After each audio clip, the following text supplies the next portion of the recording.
আকাশে ঘন কালো মেঘ, উত্তাল সমুদ্র, কি সুন্দর আবহাওয়া। এবং আমরা তো সবাই জানি তাণ্ডব আসছে, তাণ্ডবের টিজার সবকিছু ঠিকঠাক থাকলে আগামীকালই হয়তো বা আমরা পেতে চলেছি। তাণ্ডব নিয়ে তো আমরা সুপার এক্সাইটেড, কিন্তু এখন এই ভিডিওতে তো কথা বলবো বরবাদের বক্স অফিস কালেকশন নিয়ে। যেমন প্রত্যেকদিন সকালবেলায় কালেকশন প্রেডিকশন করি, ঠিক তেমনি আজকে এই ভিডিওতে আমরা বরবাদের ৪৫তম দিনে কিরকম কি ব্যবসা হতে পারে সেটা নিয়ে কথা বলি। হ্যালো আমার সাকিবিয়ান ভাইরা বোনেরা, চলে এলাম আজকের প্রথম ভিডিও নিয়ে। প্রথমেই বলি সকলকে ভেরি গুড মর্নিং। আশা করছি তোমরা সকলে খুব ভালো আছো। গতকাল ছিল ওয়ার্কিং ডে, এবং আমরা যদি দেখি ওয়ার্কিং ডেতে মোটামুটি মাল্টিপ্লেক্স চেন থেকে কালেকশন কিন্তু আসছে ওই ৫ থেকে ৭ লাখের মতন। আমার ধারণা গতকালের ডেটেও কিন্তু ওই ৫ থেকে ৭ লাখ মতন কালেকশনই এসেছে বরবাদের। আর সিঙ্গেল স্ক্রিন থেকে মোটামুটি বলতে পারি আমরা সব মিলিয়ে ১০ থেকে ১২ লাখ টাকার যদি কালেকশন আসে, তাহলে ওই ১৭ থেকে ১৮ লাখ টাকার মতন একটা গ্রস কালেকশন গতকালের ডেটে বরবাদের হয়েছে ৪৫তম দিনে এসে। এখন কথাটা হচ্ছে, এই কালেকশনটা যদি কারোর কম বলে মনে হয় যে বাবা এরকম কালেকশন ১৬ লাখ ১৭ লাখ ১৮ লাখ, তাদের উদ্দেশ্যে একটাই কথা বলবো, মেগাস্টার শাকিব খান ছাড়া, আমি পাইরেসির কথা তো বাদই দিলাম, মেগাস্টার শাকিব খান ছাড়া বাংলাদেশে আর কেউ ৪৫তম দিনে এসে এই গ্রস সেলটা দিয়ে দেখাক, এই গ্রস সেলটা দিয়ে দেখাক। দিতেই তো পারবে না, কেননা সিঙ্গেল স্ক্রিন তো সমস্তটা দখলে মেগাস্টার শাকিব খানের। আর সিঙ্গেল স্ক্রিন থেকে তো ডে বাই ডে খুব মিনিমাম হলেও ১০ থেকে ১২ লাখের একটা কালেকশন আসছে। তাই বাকি কোনো সিনেমাগুলোই বরবাদের সঙ্গে যুঝে উঠতে পারবে না, এটা একদম সিম্পল হিসেব।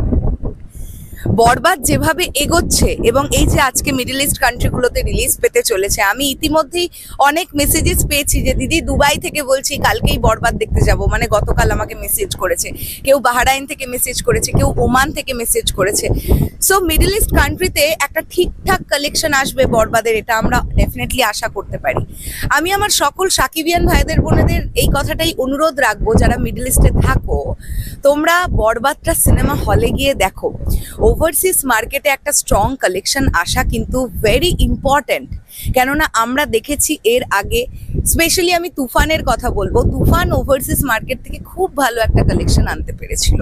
তার আগেও প্রিয়তমা, রাজকুমার, দরদ সবই গিয়েছিল, কিন্তু আমরা দেখেছি স্পেশালি মিডল ইস্ট কান্ট্রিতে তুফান ভীষণ ভালোভাবে ওয়ার্ক করেছিল। তুফান ওয়ার্ক করতে পারলে বরবাদ কেন ওয়ার্ক করবে না? পাইরেসি হয়ে গেছে ছবিটা, ভুলে যাও না, মাথা থেকে বের করে দাও, ভাবো কিছুই হয়নি। তোমরা ফার্স্ট টাইম তোমাদের নিয়ারেস্ট থিয়েটারে সিনেমাটা দেখতে যাচ্ছ, এটা ভেবে যাও, আর একটা এনজয়মেন্ট নিয়ে বেরো, একটা এন্টারটেনমেন্ট নিয়ে বেরো, এটাই বলতে চাই। সো আমার ধারণা টোটাল বরবাদের কালেকশন ৮১ কোটি মতন তো হয়ে যাওয়ার কথা বাংলাদেশ মার্কেট থেকে গ্রস কালেকশন।